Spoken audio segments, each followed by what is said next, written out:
Hey, how's it going? My name's Kevin Quantum. This is Quantum Magic Lab, and for the next few weeks I'll be teaching you one magic trick a day. The thing that's good about this one, or makes it a bit different, is I'll not be just teaching the trick, but I'll also try to explain why it works, the real secrets behind the magic, so you can take those fundamental ideas and try and make something yourself. Today's magic trick is a real crafty one. You will have to make something. You'll need 2 sheets of card, you need some sellotape, you need some scissors, and you'll need 2 apples and an orange. Very weird mix of stuff, but you'll understand why in a moment. As always, please remember to leave your comments below. That really helps me out. It helps me make this better if I know what you think about it. So do leave them. Or if you want to leave your feedback, you can also do it via direct message on Facebook, Instagram, Twitter, all that sort of stuff. Remember to share this and get your friends involved. Anyone who you think may like to learn magic, this is a great starter course for them to get into it. I'll be showing tricks from all these different genres: mind reading, sleight of hand, illusions, lots of different styles of magic. And again, as I said before, I'll be trying to explain exactly how it works as well as why it works. Alright, let's get started. Alright, here's today's trick. Tube, red apple in, red apple out. No surprise there. Red apple in, green apple out. To start with, you need 2 sheets of cards, and there's our 2 sheets there. I've just taken mine apart, hence the rip marks. And the first thing you need to do is make 2 tubes with the cards. So take it first of all, and then wrap it round. Get to your biggest piece of fruit, so and then wrap it around just like this. What I would normally do is I wrap it around until it fits the piece of fruit with a little bit of space, and once I've done that, I get a pen, a pencil, and I make a little mark on the cardboard like this to show where that mark is. You can probably just about see that little black mark there on the piece of card. That's all cool. I do the same on the bottom. I line it up, and then there's another marking that goes down just on the bottom like this. So now I've got my 2 markings, so I know where to sellotape.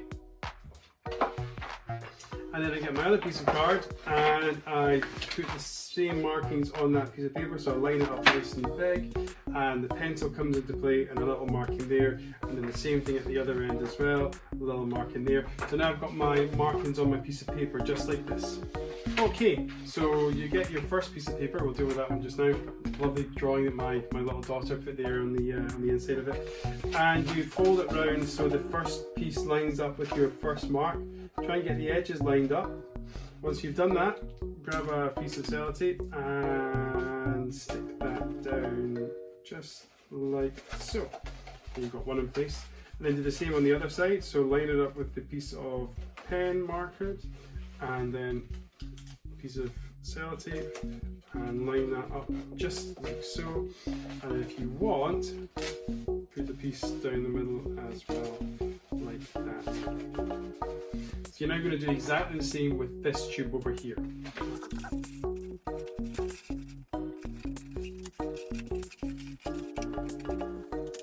There we are. So we have tube number 1 and tube number 2. Once you've got your 2 tubes, I want you to try and fit one inside of the other. One will be slightly smaller than the other one. So just find the one that fits in. You're going to have something that looks a bit like a telescope that can go in and out. Find your spot for that once that's in, and I would say probably about 1/3 of the way down there, so 1/3 of the way in.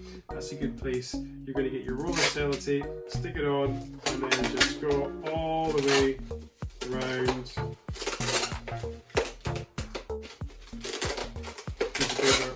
Just like that. Excellent work. Once you've done that, you now have your tube, which is the prop you're going to use for this trick. Right, the next thing that you will need are your fruits. So the secret to this one is that you're going to hold 2 pieces of fruit already preloaded in the tube. So as I've shown you before, you can pinch that apple. When you drop that apple and just pinch, and then pinch it so the apple is now being held in that spot, right about there. Let's do it this way around.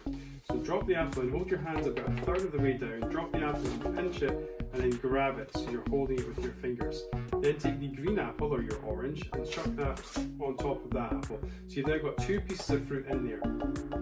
What you're going to do now is take that last apple and you're going to drop that in. But as you drop that in, you're going to loosen your fingers here and let one apple drop out at the same time. That's going to look like this. You see? So that's not the same apple anymore. The other apple's now in the top of the tube. But the second time you do that, the second time you take that apple and drop it into the tube just like this, you're going to let the green apple go. And you have to time it perfectly so it looks like it's coming through. Okay, I'm going to run that through you once again. So the setup for this one is that you have already a red apple in there that you're going to pinch at this point, so it's pinched in the tube like this. The green apple goes on top of it, so it's like that. The third apple, the second red apple, you'll take that and you're going to drop it in the tube. When you do that, you're going to release the pressure with your fingers just for a second and then catch it again. That bit needs a lot of practice, just that pinch, so keep on practicing that over and over again. So drop the red apple in. The red apple drops out. Now, as I said before, now I'm pinching not the red apple anymore, I'm pinching the green apple. That's the one that's next.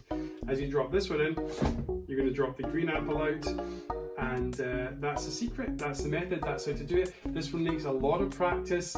You will need to get that timing of the pinch right. I recommend you get cushions or handkerchiefs or something soft so the apples and oranges don't get too bruised whilst you're practicing it.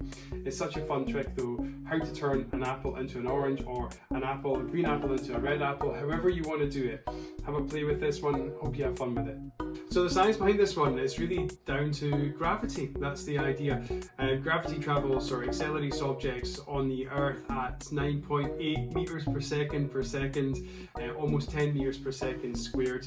Now that, if you're not really into physics or science, doesn't really mean too much to many people. But we all know roughly how fast an object should fall when it's dropped. We all roughly know that feeling, and that's what you've got to go for. When you release your fingers and drop that second fruit as it's falling through the tube for the other one, you are essentially trying to replicate what gravity looks like. You're trying to time it so that that drop through the tube looks almost as natural, through the tube, looks almost as natural as it were, as if it were falling completely. Again, it's an illusion, so there's two stories, there's a bit of acting and there's also sleight of hand involved in this one. A lot of things have to come together to get this one to work, so do practice it. But when you do, I'd love to see your videos, send them to me. This is a really complicated one. I would love to see what your videos look like. Thanks very much for playing along.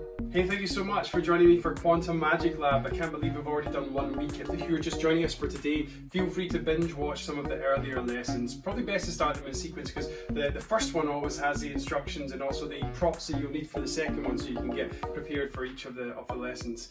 Today's one's almost over now, and for tomorrow's lesson all you will need is a pencil, so that's all you'll need for that. If it's one colour like this one is, that's probably better without a rubber on the end. Again, that's ideal, so get that now. If you don't have a pencil, a straw will work, and if you've got small fingers, a smaller pencil is best for you as well. I'll see you tomorrow. Thanks again for joining me. Take care now. Bye.